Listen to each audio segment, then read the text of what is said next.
Hello, everyone. Welcome to ESL 3-4. This week's topic is work, finding a job. So let's get into this and see what we will cover. Let's start with the vocabulary. We have applicant, interview, and the recruiter. Applicant, recruiter at the interview. Job fair, a job posting, dependable, and disreputable websites. We have resume, which will include your work experience, your skills. We have application, and we have scammers. Read over the definitions to yourself, write them down, use them to form some of your own sentences, and say them out loud. All right, so we're going to talk about some jobs today, and some of the questions we might think about with a job is, what vision do you have for your career over the next 1, 3, 5, or 10 years? What are you passionate about? Why do you do the job that you do? And what passions are driving your goal?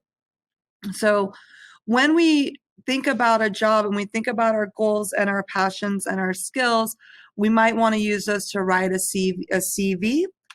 But a lot of other people will just be doing an application. So we'll go through that this time.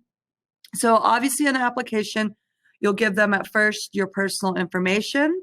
Then you'll tell them when you're available to work, when can you start the work, and do you have another job?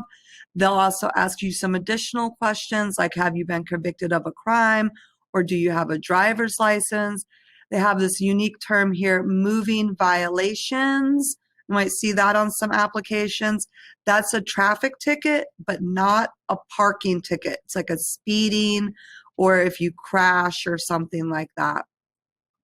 Then they'll ask you for your education. And so we've put some examples of some standard ways to write in this section because it can seem a little confusing. You can always say none or NA if a part of an application does not apply to you. NA means not applicable. This does not apply to me or to the item. So we see that NA a lot, and that's okay to put. And if you're doing an application, make sure you tell them that you're currently enrolled with Delgado Adult Ed Program. At the bottom here, they also ask you, have you ever been in the armed forces? Just as a side note, these are the 6 armed forces of the USA, including Space Force. So the Space Force, the Army, the Marine Corps, the Air Force, the Navy, and the Coast Guard. So that's what they mean when they say, are you in the armed forces of the USA? And then they'll ask you for all of your information about your previous employer. So we're going to talk about some interview skills and some different scenarios you might find yourself in. So we've started with just this basic sentence frame with a variety of jobs that you might do. Fill it in with what you have been doing, and for or since. For is for general amounts of time, and since is for a very specific point in time. So since 2016 is a specific year, but for 6 years is an average, it's approximate. So general versus specific. All right. So take a minute, read those over, try out the different sentences, write some down, and apply it to your own life. All right, so we all know that these things are what we need to do when we go to apply for a job. We should dress well, bring copies of our resume, bring a pen, be ready to talk, and make sure our phone is charged in case we need to look anything up or make any contact with anyone. Here we have taken these present tense verbs and put them in the present perfect continuous, which is what we'll talk about today a little bit.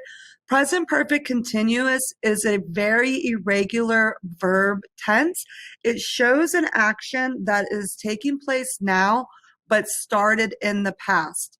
So we're really saying, what are they doing and how long have they been doing it for? So I have been looking for a job for 3 months. right? This tense is irregular, but it has some consistency to it that we always have a helping verb, the word been, and then a verb that ends in ing.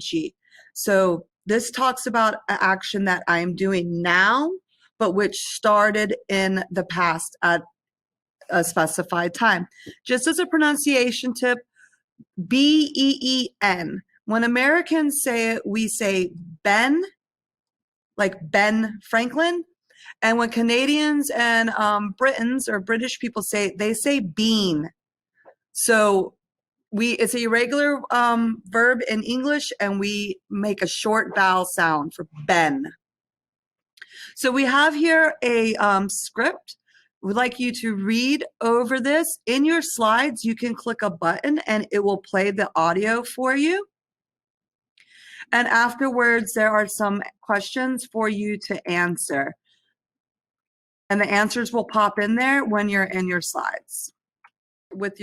Also, there are some practice interview questions that you can read over yourself and write responses to, or team up with a partner to read and respond to. These are from a general Google search of some of the most popular interview questions. You can continue to look for more interview questions on the internet. There are many, many websites. All right, so that's all we have for this week. Go over your slides, read the story, practice speaking with your partners, practice writing, and we'll see you in class next week. Thank you so much and have a great day. Bye-bye.